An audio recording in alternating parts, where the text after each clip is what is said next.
کوټه هال مخې ته ولاړې ما په کوټه هال کې نن د امن فیسټیول را جوړ شوی و چې هغې کې شاعران راغلي وو د یونیورسټۍ پروفیسران راغلي وو په خیبر پښتونخوا کې په روان جنګ باندې خبرې وشولې چې دې کې په پښتونخوا کې به امن څنګه راځي په هغې کې مشاعره وشوله د مشاعرې نه پس ځوانانو په دې کې کلتوري کوم چې خپل اتڼ وکړو د هغې مقصد دا دی چې د امن سره زموږ د کلچر او زموږ اتڼ ډېر زیات ضروري دی په دې باره کې ما سره خواته یونیورسټۍ سټوډنټان ولاړ دي د هغوی نه پوښتنې کوم.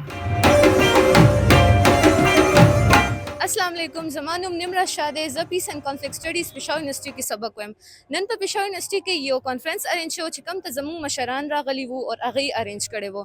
دې کې پیغلې وې، دې کې ځوانان وو، دوی په کیسه واغشته. دلته یو مشاعره شو او پکار دي چې داسې مشاعرې په پېښور کې کیږي چې کوم کې ښځې او سړي دواړه حصه اخلي. موږ په شان سټوډنټان حصه اخلي. ډېر خوند یې وکړو، ډېره مزه یې وکړه. په کړک ژمي کې مې ستا لیدل ټټر باد کی، داسې څوک شته چې ستا د خوار نصیب نظر باد کی.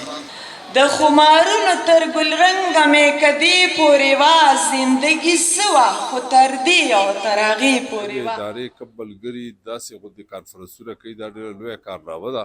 د هغې وجه دا ده چې زموږ په وطن کې د ټولو نه زیات ضرورت د امن دی چې امن وي نو روزګارونه هم ټیک روان وي. د هغې نه علاوه سبقونه د بچو سم روان دي. د هغې سره سره بچي که فرض که خپل روزګارونه کوي او بهر ځي تلی راتلی هم شي په اسانۍ.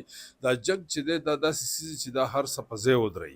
کورونه خلکو خالي کړي دي او د خپلو کورونو نه لرې تللي دي، په تموانو کې اوسېدلي دي.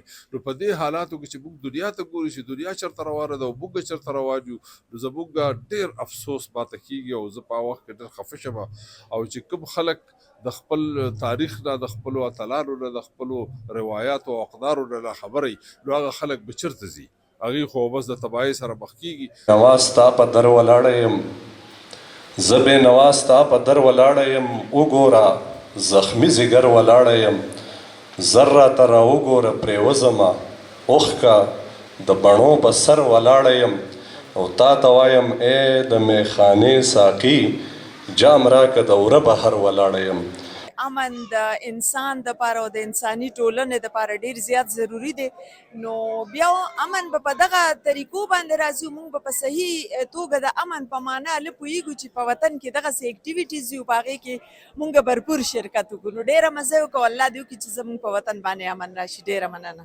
او څنګه چې شاعر وایي چې چېرته کې ساز نه وي سندره نه وي، هلته کې هېڅ د ژوند خبره نه وي. چې کوم ځای کې ساز سندره نه وي هلته ژوند خبرې نه وي. نو څنګه چې دې مونږ مشرانو دې ارګنایزر کمیټې ډېر دادګیرنه ورکړه چې داسې پروګرامونه راغونډې را جوړ کړي او بیا پکې مونږ ته خپل کلتور وښیي. زمونږ کم را روان نسل چې دی نه خپل کلتور یېرېږي، خو بیا هم مونږ ناامیده کېږو به نه، ځکه چې دا مشران یې نو زمونږ کلتور به ژوندی. زما نوم مهران وزیر دی. زه د سنټر فار ریجنل پالیسي اینډ ډایلاګ په دې اداره کې ډایرکټر یم او دلته کار کوو. مونږ په د پښتونخوا په امن باندې، د پښتونخوا په جمهوریت باندې، د پښتونخوا په سیاست باندې کار کوو. او دغه شانته مونږ په کال کې یو 2 فیسټیول کوو. دا فیسټیول داسې وي چې په دې کې مشاعره وي، کانفرنس وي او د میوزیک پروګرام وي. او دغه د میوزیک پروګرام بیا هغه خبره کوي چې کوم په مشاعره کې شوې وي، بیا مشاعره کې هغه خبره کېږي چې کومه په کانفرنس کې شوې وي. د دې نه بیا هغه خبره زور هم واخلي. مونږ په پښتونخوا کې چې کوم کار کوو دا د سټډي سرکل په شکل کې هم کوو، د مشاعرې په شکل کې هم کوو، د کانفرنسونو په شکل کې هم کوو او بیا د فیسټیول په شکل کې هم کوو.